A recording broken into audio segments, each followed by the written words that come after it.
ওকে, এখন আমরা হচ্ছে কাজ সমতা, কাজ শক্তি ও ক্ষমতা এই চ্যাপ্টারে 4টা গ্রাফ দেখব। প্রথম গ্রাফটা হচ্ছে গতিশক্তি বনাম ভরবেগের গ্রাফ। তো প্রথমে আমাদেরকে বের করতে হবে, এটার সমীকরণটা বের করতে হবে। আমরা জানি হচ্ছে ইকে ইকুয়াল পি স্কোয়ার বাই হচ্ছে 2m।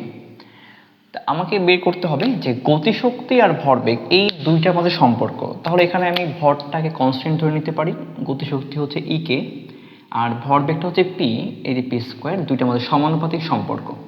তো এরকম সম্পর্ক আমরা দেখেছিলাম হচ্ছে প্যারাবোলাতে, যেখানে হচ্ছে ওয়াই ইকুয়াল হচ্ছে 4a ইন্টু যে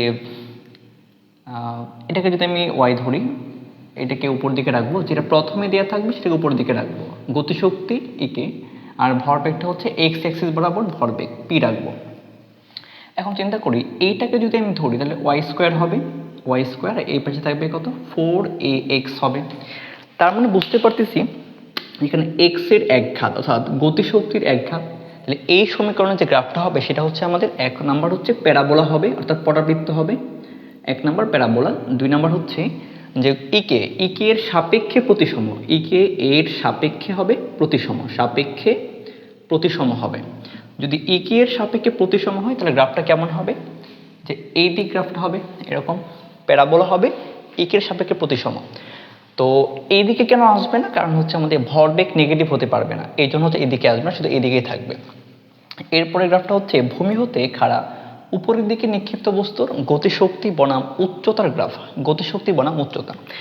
তাহলে উপরের দিকে যখন একটা বস্তুকে আমি নিচ থেকে নিক্ষেপ করব, একটা বস্তুকে নিচ থেকে উপর নিক্ষেপ করব, তো যে কোনো মোমেন্টে তার গতিশক্তি কত হবে, তাহলে গতিশক্তি হবে ইকে হচ্ছে আমরা জানি half m v square, half m into v square.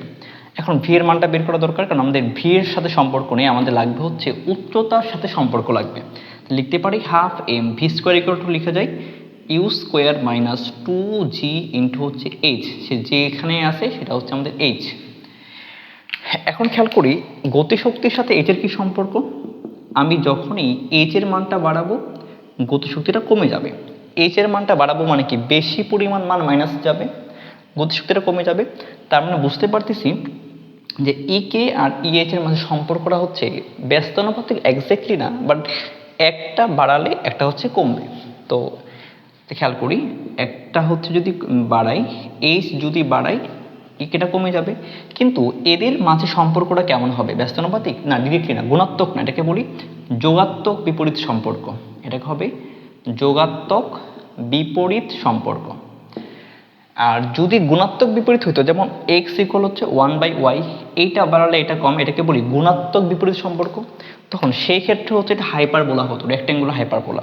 তাহলে যেহেতু এইচ এর মানটা যখন বাড়বে তাহলে ই কে প্রথমে এইচ হচ্ছে এখানে ই কে ভার্সেস এইচ হবে, ই কে ভার্সেস হচ্ছে এইচ। তাহলে ই কেটাকে হচ্ছে আমি ওয়াই অক্ষে রাখবো, এইচটাকে এক্স অক্ষে রাখবো। তাহলে এইচ এর মানটা যখন আমি বাড়াচ্ছি, আবার খেয়াল করি এইচ এর মানটা যখন বাড়াচ্ছি ই কে এর মানটা কমে যাচ্ছে, তাহলে প্রথমে একদম যখন শুরুতে তখন সবচাইতে বেশি পরিমাণ গতিশক্তি থাকবে, এইচ এর মানটা বাড়বে, গতিশক্তির আস্তে আস্তে কমবে, যেহেতু যোগাত্মক বিপরীত লিনিয়ার হবে। এই হচ্ছে আমাদের ই কে ভার্সেস এইচ এর গ্রাফ। এরপর তো ভূমি হতে উপরে নিক্ষিপ্ত বস্তুর বিভব শক্তি বনাম উচ্চতার গ্রাফ, বিভব শক্তি বনাম উচ্চতার গ্রাফ। বিভব শক্তি কত হবে, ইপি হচ্ছে আমাদের এম জি ইন্টু এইচ। এখন নিচ থেকে যখন বস্তুটাকে উপর দিকে নিক্ষেপ করব, তাহলে এইচ এর মানটা যত বাড়বে বিভব শক্তি তত বাড়বে। তার মানে EP is proportional to h, এটা হচ্ছে y equal y is proportional to x, এইটার মতো কাজ করবে। এদিকে থাকবে হচ্ছে ওয়াই অক্ষ বরাবর ইপি আর এক্স অক্ষ বরাবর থাকবে এইচ। তার মানে ইপি এইচ এর মানটা বাড়লে ইপির মানটা বাড়বে, এটা লিনিয়ার হবে গ্রাফটা। আর এখানে হচ্ছে স্প্রিং এর বিভব শক্তি বনাম সম্প্রসারণ। এখন সম্প্রসারণের সাথে বিভব শক্তির সম্পর্ক হচ্ছে u equal half k x square. তার এটাকে যদি আমি ওয়াই ধরি, এটাকে যদি এক্স ধরি, কি পাওয়া যাবে, ওয়াই ইকুয়াল হচ্ছে আমাদের y is proportional to x square হবে।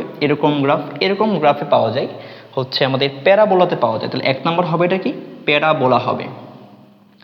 2 নম্বর কথা হচ্ছে ওয়াই এর একঘাত অর্থাৎ ইউ এর একঘাত, অর্থাৎ ইউ এর সাপেক্ষে হবে প্রতিসম, ইউ এর সাপেক্ষে প্রতিসম হতে হবে, ইউ এর সাপেক্ষে প্রতিসম।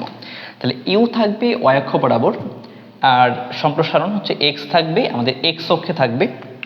তাহলে ইউ এর সাপেক্ষে প্রতিসম হওয়া মানে হচ্ছে গ্রাফটা এরকম গ্রাফটা হবে, মূলবিন্দু থেকে এরকম প্যারাবোলা। ওকে।